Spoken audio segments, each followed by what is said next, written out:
Panorama group, जो सोचता है वो करता है। जमीन के मामले में कि आने वाले समय में परिवार और समाज में झगड़े बढ़ेंगे, हालात अच्छे नहीं होंगे, इसलिए मंत्री जी और सरकार से आग्रह करेंगे कि इन मुद्दों पर पुनर्विचार करिए।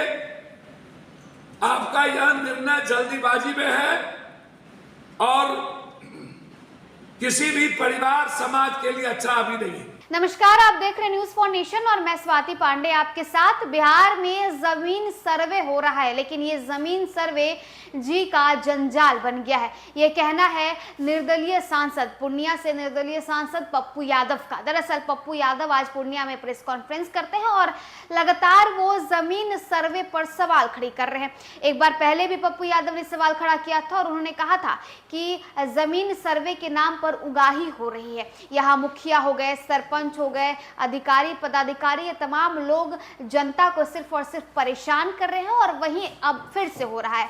देखिए, पप्पू यादव ने एक बार फिर से बयान दिया है और उन्होंने कहा है कि जमीन सर्वे अगर जल्द से जल्द नहीं रुकता है तो बिहार में जमीन को लेकर के बवाल और बढ़ जाएगा और लोगों का परिवार टूट जाएगा, पारिवारिक कलह बढ़ सकती है, भाई भाई आपस में लड़ सकते हैं। इसलिए नीतीश सरकार को, बिहार सरकार को जमीन सर्वे तुरंत रोक देना चाहिए और मैं मंत्री, तमाम जो मंत्री हैं, जो तमाम आला अफसर हैं, उनसे ये प्रार्थना करता हूं कि आप जमीन सर्वे जल्द से जल्द रोक दीजिए। देखिए, बिहार में जमीन सर्वे को लेकर के आए दिन नए नए अपडेट्स निकलकर सामने आ रहे हैं और जमीन सर्वे को लेकर के जो अफवाहें भी फैल रही हैं उस पर भी रोक नीति सरकार द्वारा लगाया जा रहा है। और अब इन सब के बीच पप्पू यादव का बयान क्या कुछ आता है। उन्होंने जमीन सर्वे को रोकने को कह दिया और उन्होंने भविष्यवाणी भी कह दी है कि आगे चल करके ये बहुत बड़ा खतरा बन सकता है। क्या कुछ पप्पू यादव कह रहे हैं, सुनवाते हैं आपको। माननीय मंत्री जी कहते हैं कि जाइए वंशावली बनाइए, काम तमाम, कुछ और करने की जरूरत नहीं। मंत्री जी, 16 लाख परिवार का कोर्ट में केसेस है। 16 लाख परिवार। एक तो पहले हमें यह बताइए कि कोर्ट का निर्णय का क्या होगा। दूसरी चीज, आपके इन चीजों से पूरे देश और दुनिया में जहां जहां बिहार के लोग हैं,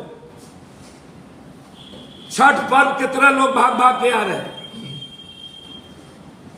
और लंबे समय तक एक परिवार में दरार जिस तरीके से पैदा करने की बात लगातार दिख रही है, आगे इसका हल क्या होगा। जो चकबंदी, जो भू हकबंदी कानून, जो हरा कार्ड, लाल कार्ड का जो हुआ, क्या उससे बुरा हल होगा?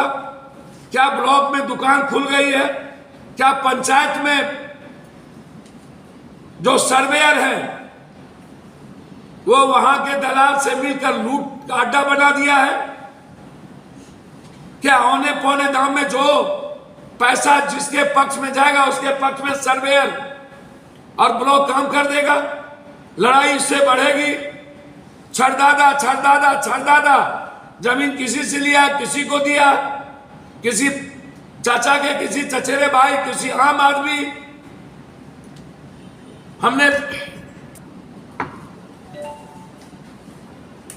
रसीद कटा ली और चीज हम बैठे रह गए, चलो अपना ही है। कहीं पर जमाबंदी हुआ, कहीं कुछ नहीं हुआ। आज आप 6 क्लोजर दे रहे हैं और आप बार बार कह रहे हैं कि वंशावली, और वंशावली कहीं भी बनने की बात आप कर रहे हैं। तो कई वीडियो वायरल हुए हैं पैसा लेते हुए। एक तो शोषण की प्रक्रिया, दूसरा ये तरीका, तीसरा एक व्यक्ति जमींदार या किसान के पास सभी तरह के कागजात नहीं है, या जमीन मेरा है, जोत कोई रख, या किसी और के पास है।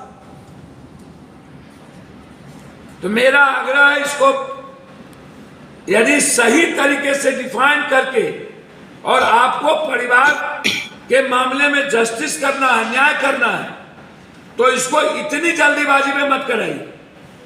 भारत सरकार ने अलग सर्वे किया जिसके चलते हम बहुत सारी परेशानियां हुई।